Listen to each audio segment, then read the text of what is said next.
video, we'll explore how to set up a custom error service for load balancing. This means that when our main servers, called backends, fail, we can serve error codes or a backup version of our application from a separate service. Let's start by going to the Compute Engine service in Google Cloud Platform. We'll set up two virtual machines, one for our primary service and one for our error service. When creating these VMs, make sure to allow HTTP traffic and load balancer health checks.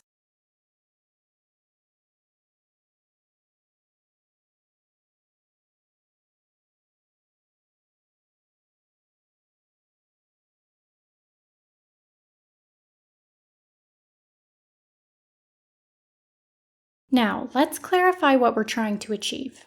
We have a load balancing service and two Compute Engine VMs for our primary service.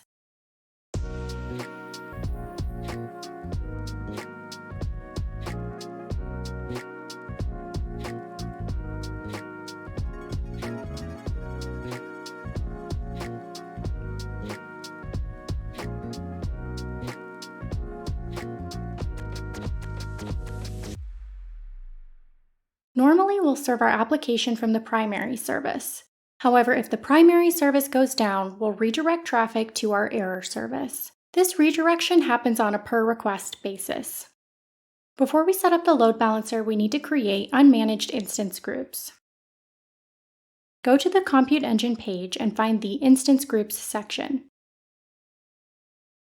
We'll create two separate unmanaged instance groups, one for our primary service and one for our error service.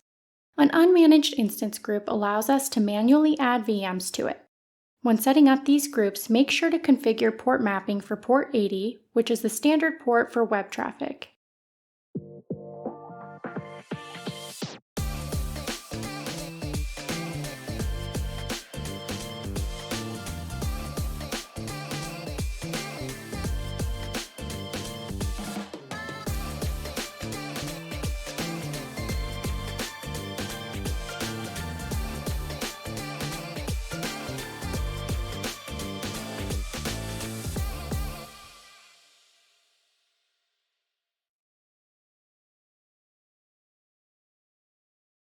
After creating the instance groups, we'll set up our load balancer. It's crucial to choose a global external application load balancer for this setup. This type of load balancer can distribute traffic across different regions and provides advanced features we'll need.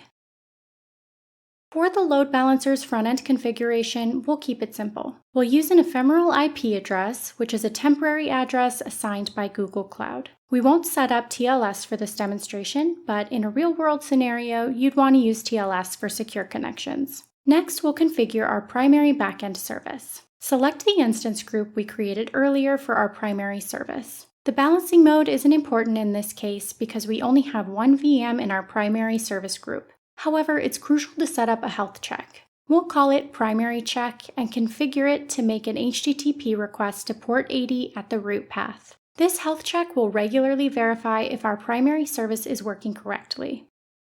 Now let's create another backend service for our error service. We'll follow a similar process, selecting the unmanaged instance group we created for the error service. We don't need to enable Cloud CDN for this demonstration, but we will create another HTTP health check for this service. We'll skip setting up a Cloud Armor policy as it's not necessary for our demonstration. With our two backend services set up, it's time to configure the routing rules. We'll use advanced host and path rules to achieve our custom error handling. Our goal is to match 500 type errors, server errors, and route them to our error service. In the routing configuration, we'll set the primary backend as our default service. Then we'll add a custom error service specification. This is where the magic happens. We'll override the response code, changing it from a 500 error to a 200 status, and serve the content from the index.html page of our error service. Here's a breakdown of what we're doing. We match any 500 errors. Instead of showing these errors to users, we redirect to our error service. We change the HTTP status code from 500 to 200 so it appears as a successful request to the user's browser. We serve the content of the index.html page from our error service. This setup allows us to gracefully handle server errors by showing a custom error page instead of a generic error message.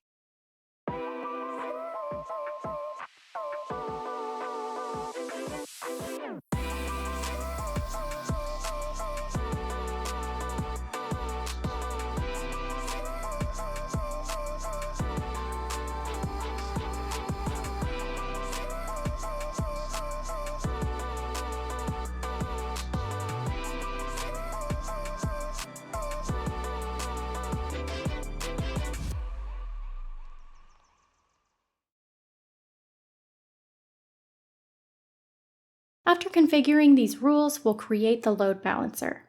In case you encounter any issues during creation, it's a good idea to copy your configuration before deploying. This way, if something fails, you can paste it back in and continue from where you left off without starting over.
Once our load balancer is set up, we need to prepare our VMs to actually serve content. Let's start with the primary service VM. We'll use the in-browser SSH feature to connect to the VM.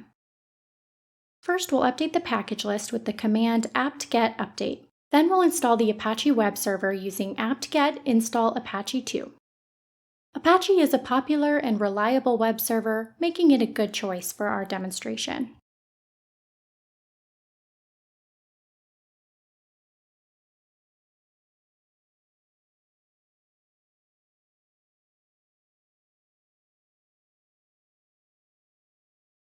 After installation, we'll use the curl command to check if Apache is running correctly. If everything is set up properly, we should see the default Apache page when we curl localhost. Next, we need to configure Apache to serve a custom error page. We'll navigate to the etc Apache 2 sites available directory and edit the default configuration file. We'll add a location block at the bottom of this file to specify our custom error handling. This block will tell Apache to serve a specific page when it encounters a server error.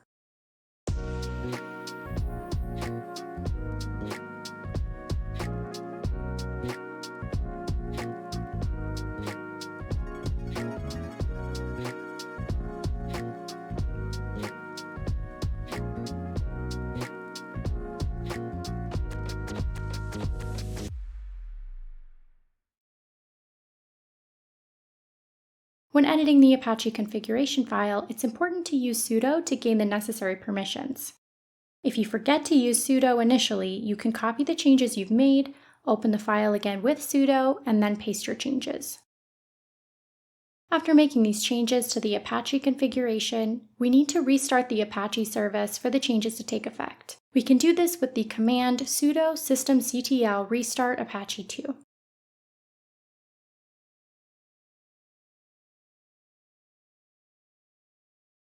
Now let's test our configuration by curling localhost again. If everything is set up correctly, we should see a 500 error response when we access the root URL. This might seem counterintuitive, but remember we're intentionally generating an error on our primary service so we can test our error handling setup.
After a couple attempts, we have our primary service configured.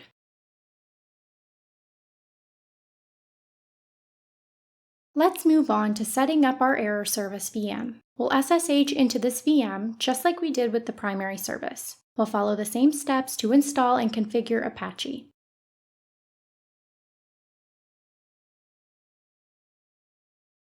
For the error service, we want to create a custom error page that will be displayed when our primary service fails. We'll navigate to the var www HTML directory, which is where Apache serves files from by default. Here, we'll create or edit the index.html file to contain our custom error message. This could be a simple "we're experiencing technical difficulties" message, or a more elaborate page with additional information, or even a stripped-down version of your site.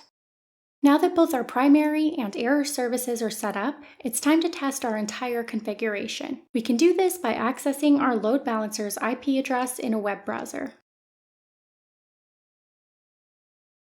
To test the error handling, we need to simulate a failure in our primary service. We can do this by modifying the Apache configuration on our primary service VM to always return a 500 error. Once we've made this change and restarted Apache, requests to our load balancer's IP should now show our custom error page from the error service. This demonstrates that our load balancer is successfully detecting the error from our primary service and routing the request to our error service instead. From the user's perspective, they see a custom error page rather than a generic server error, providing a much better user experience. To bring our primary service back online, we can remove the configuration changes we made to simulate the error, restart Apache, and wait a few moments for the load balancer's health checks to detect that the primary service is healthy again. Once this happens, requests to our load balancer's IP should once again show the primary services page. This setup provides a robust way to handle server errors, ensuring that users always see something meaningful even when things go wrong behind the scenes. It's a powerful technique for improving the reliability and user experience of web applications.